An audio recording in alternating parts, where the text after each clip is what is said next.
नमस्कार, मैं हूं आपके साथ मनीषा सिंह। न्यूज 18 में आपका स्वागत है। आज हम बात करेंगे क्रिप्टो करेंसी के बारे में। 2022 से लेकर के 2023 का बजट आज पेश हो गया है संसद में और वित्त मंत्री निर्मला सीतारमण ने इस बजट को पेश किया और अपने भाषण में उन्होंने साफ तौर पर क्रिप्टो करेंसी को लेकर के एक बड़ा ऐलान किया है। क्रिप्टो करेंसी जो है 2022 से 23 का जो वित्त वर्ष होगा उसके शुरुआत में ही लॉन्च हो जाएगा, यानी कि आरबीआई का डिजिटल करेंसी जो है वो इस साल लॉन्च हो जाएगा। इस पर ज्यादा जानकारी के लिए हमारे साथ हमारे सहयोगी अंकुर त्यागी जुड़ेंगे, जो आपको हर एक डाउट क्लियर करेंगे कि आखिर ये क्रिप्टो करेंसी है क्या। अंकुर जी, आप ये बताइए सबसे पहले कि क्रिप्टो करेंसी क्या है।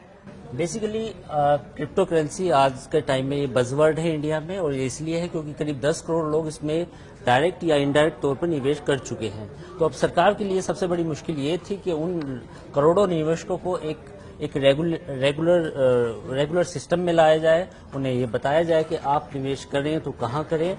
और बेसिकली तो इसलिए ये बिल लाया गया है, जो बजट में जो प्रावधान किया गया है। अब मैं आपको बताता हूँ क्रिप्टो करेंसी है क्या। बेसिकली क्रिप्टो एक लैटिन वर्ड है। क्रिप्टो का मतलब है छुपा हुआ। बेसिकली एक वर्चुअल करेंसी है जो ब्लॉकचेन टेक्नोलॉजी पे आधारित है। 2009 में जापान का एक व्यक्ति थे, उन्होंने इसकी शुरुआत की थी और अमेरिका सहित दुनिया के जितने भी विकसित देश हैं उनमें क्रिप्टो का चलन है। और कई कंपनियां ट्रांजैक्शन करती भी हैं, जैसे उसमें से टेस्ला एक है। लेकिन अघोषित तौर पर कोई भी देश, कोई भी सार्वभौमिक देश इसको करेंसी के तौर पे इस्तेमाल नहीं करते हैं। भारत दुनिया का संभवतः पहला एक ऐसा देश बनने जा रहा है जो इस पे कानून लाएगा और जो अपने संसद के द्वारा एक कानून लाके इसको वैधता प्रदान करने जा रहा है। जो नया जो बजट आया है इसका मतलब क्या है? क्रिप्टो करेंसी को लेकर के बहुत सारे रूल्स और रेगुलेशंस अभी पास हुए हैं, तो इस बजट में क्रिप्टो के लिए क्या है? बजट में बेसिकली डिजिटल एसेट पे बात की गई है कि एज सच क्रिप्टो की अकेले क्रिप्टो की बात नहीं है। उसमें एनएफटी भी आएगा, उसमें जो आपका डेटा ब्लॉकचेन टेक्नोलॉजी के आधार पे जो सेव होता है वो भी आएगा। यानी कि बहुत सारे लोग अपना डेटा को सुरक्षित करना चाहते हैं एनएफटी के जरिए, वो एक ब्लॉकचेन टेक्नोलॉजी पे आधारित होता है। तो ये आप ये समझिए कि सरकार ने पूरे सिस्टम को रेगुलर करने की कोशिश की है, चाहे वो एनएफटी हो चाहे वो क्रिप्टो हो। तो अकेले क्रिप्टो करेंसी को लेकर रेगुलेशन नहीं है, एनएफटी प्लस क्रिप्टो दोनों को लेकर रेगुलेशन है। तो क्या हम आने वाले सालों में, या फिर हम कहें कि जो लॉन्च होने वाला है क्रिप्टो करेंसी, उसमें हम निवेश कर पाएंगे? अभी बेसिकली देखिए, ये निवेश एक अलग चीज है और क्रिप्टो होना या किसी भी एसेट का डिजिटल फॉर्म होना एक अलग चीज है। तो अभी सरकार चाहती है कि डिजिटल एसेट को लेकर रेगुलेशन हो और जो उस पर टैक्स हो वो भी तय हो। जो 30% लगेगा, सरकार ने जाहिर है वो कह दिया है 30% लगेगा। और क्रिप्टो में निवेश करना वो एक दूसरा प्रश्न है। वो मुझे लगता है कि जब रेगुलेशन आएगा, नियम आएंगे, तब सरकार निवेश के भी शायद नियम तय करे आने वाले टाइम में। तो जब हमारी अपनी क्रिप्टो करेंसी हो जाएगी, हमारी करेंसी हो जाएगी, तो फिर बाकी जो करेंसीज हैं उनका क्या होने वाला है? देखिए, ये कहीं ना कहीं सरकार ने इनडायरेक्ट या डायरेक्ट तौर पे इशारा कर दिया है कि आप बाकी करेंसीज में की तरफ ना जाएं। आरबीआई या भारत के पास अपनी करेंसी होने जा रही है, तो सरकार ने ये इशारा साफ तौर पे कर दिया है। अब बिटकॉइन का क्या होगा या इथेरियम का क्या होगा या डोजी कॉइन का क्या होगा, ये आने वाला टाइम बताएगा। बट भारत सरकार की तरफ से साफ इशारा है कि आप दूसरी जो क्रिप्टो करेंसीज है उन पर ना जाए। तो भारत में इसका क्या भविष्य होने वाला है क्रिप्टो करेंसी को लेकर के? अगर हम देखें तो देखिए, भविष्य ब्लॉकचेन टेक्नोलॉजी का है, भविष्य एनएफटी का है।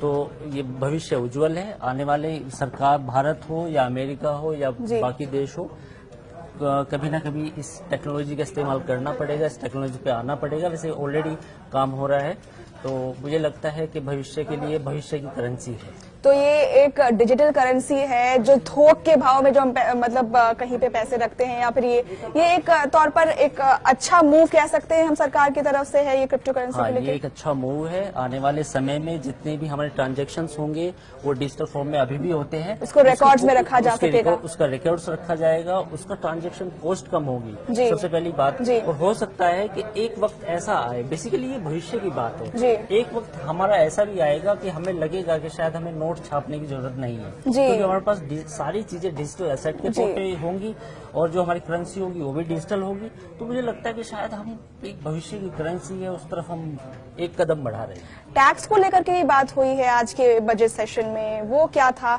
आप जरा वो बताएं हमें। बेसिकली डिजिटल एसेट टैक्स की बात की गई है, क्रिप्टो करेंसी की अकेले टैक्स की बात नहीं की गई है।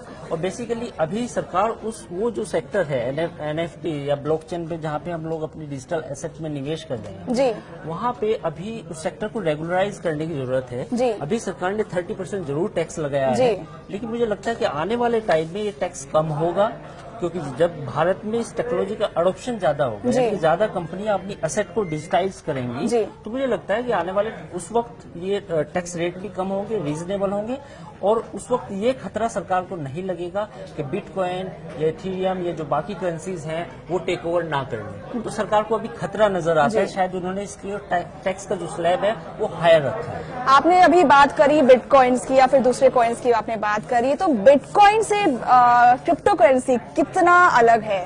बेसिकली बिटकॉइन ही क्रिप्टो करेंसी है जी। और क्रिप्टो का इनक्रिप्टेड, क्रिप्टो का मतलब होता है इनक्रिप्टेड, तो बिटकॉइन बेसिकली क्रिप्टो ही है। जो जितनी करेंसीज हैं जो ब्लॉकचेन पे आधारित है वो सब क्रिप्टो ही है।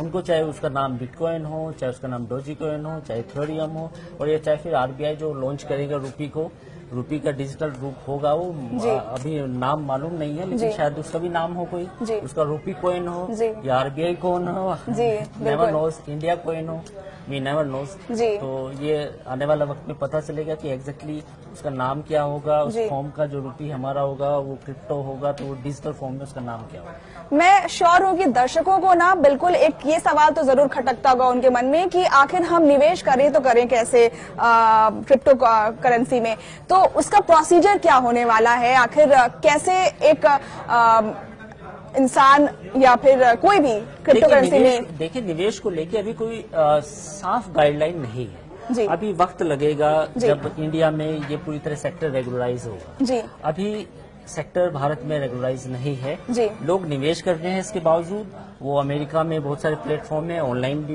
इंडिया में भी अवेलेबल है प्लेटफॉर्म्स, वहाँ पे निवेश कर रहे हैं, लेकिन अभी इस सेक्टर में काफी काम होना बाकी है।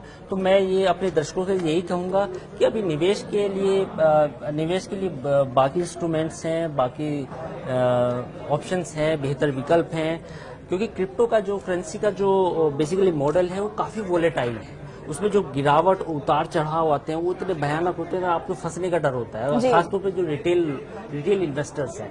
तो इन्वेस्टमेंट की बजाय अगर आप डिजिटल एसेट ओन करने के बारे में सोचे, आप NFT के बारे में सोचे, आप सोचे कि मेरे पास ब्लॉकचेन के जरिए जो मेरी एसेट हो वो मेरे पास रहे, वो ज्यादा इम्पोर्टेंट है। और मैं एक इंटरेस्टिंग आपको बात बता दूं कि सारी दुनिया में सबको ये चिंता होती है कि हमारे न्यूक्लियर एसेट, यानी कि हमारे जो परमाणु हथियार हैं वो कैसे सुरक्षित रहते हैं। वो इस ब्लॉकचेन टेक्नोलॉजी के जो इनक्रिप्टेड कोड्स होते हैं वो यही सुरक्षित करते हैं। तो ये समझिए कि इतने इनक्रिप्टेड ये जो कोड्स हैं, ये जो लैंग्वेज है, ये जो टेक्निक है, ये भविष्य की तकनीक है जिसका अब डिजिटल रूप हम आप देखने जा रहे हैं। तो आप इसके बेनिफिट्स के बारे में भी आप हमारे दर्शकों को बताइए कि ताकि ज्यादा से ज्यादा क्रिप्टो के तरफ लोगों का रुझान हो या फिर ना हो, मतलब one should opt for crypto currency और नॉट। बेसिकली मुझे लगता है कि क्रिप्टो करेंसी के बारे में ज्यादा सोचने के बजाय हमें डिजिटल एसेट ओन करने के बारे में सोचना चाहिए,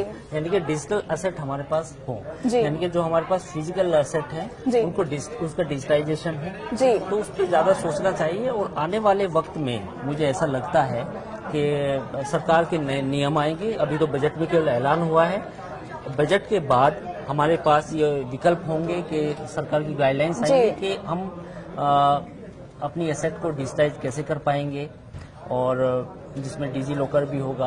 और आने वाले इस वक्त में हमें ये भी पता चलेगा कि अगर हमें निवेश करना है या डिजिटल कॉइन को ओन करना है तो कैसे करना होगा। इससे ब्लैक मनी को वापस नहीं करने में कोई सहायता मिले अभी नहीं लगता, क्योंकि डिजिटल में जो भी फॉर्म आपके पास होती है उसका ओपन और एंड सोर्स वो साफ तौर पे होता है। हमें पता होता है कि कोई भी डिजिटल एसेट या डिजिटल ट्रांजैक्शन हुआ तो कहाँ से हुआ है, वो कहाँ जाके खत्म हुआ है। तो मुझे नहीं लगता कि इसमें, मुझे लगता है कि काला धन या ब्लैक मनी को रोकने में ये बहुत अहम भूमिका निभाने जा रहा है। जी, तो ये थे हमारे साथ अंकुर त्यागी, जो मुझे लगता है कि सारे डाउट्स आपके अब क्लियर हो गए होंगे क्रिप्टो करेंसी को लेकर के। अब ये कितना कारगर होता है, कितना फायदेमंद होता है लोगों के लिए, ये देखने वाली बात होगी। न्यूज़ 18 के साथ मनीषा सिंह।